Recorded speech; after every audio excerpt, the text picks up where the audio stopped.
Gentleman yields. Chair recognizes Mr. Self. Thank you, Mr. Chairman. Just a couple of things about what I've heard this morning. One of my colleagues across the aisle said this is a rush. I believe that it is a rush for the administration FCC to approve the purchase by George Soros of more than 200 radio stations that reach 165 million Americans 50 days ahead of the election. One of my colleagues across the aisle talked about 42 days before the election. How about 50 for 200 radio stations? Across the aisle, my colleagues want to focus on the time before Abbey-gate. You need to focus on the weakness that was demonstrated to the world after Abbey-gate and at Abbey-gate. That's the point of this investigation. We are paying the price. We will continue to pay the price for that decision.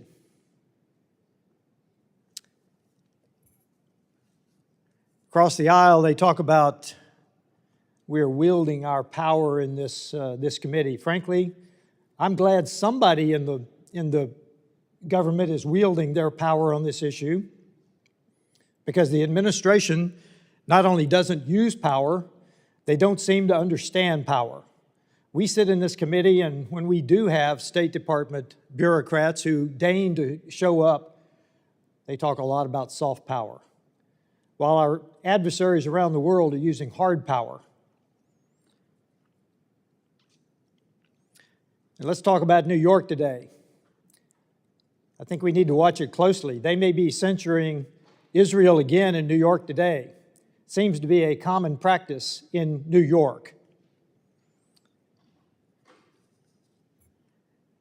Mr. Chairman, I recommend the use of inherent contempt because I have absolutely no doubt that the DOJ will follow the Senate's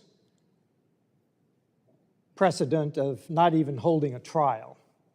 So I think we need to move beyond this fairly quickly to inherent contempt, and I recommend the use of it, and I yield back.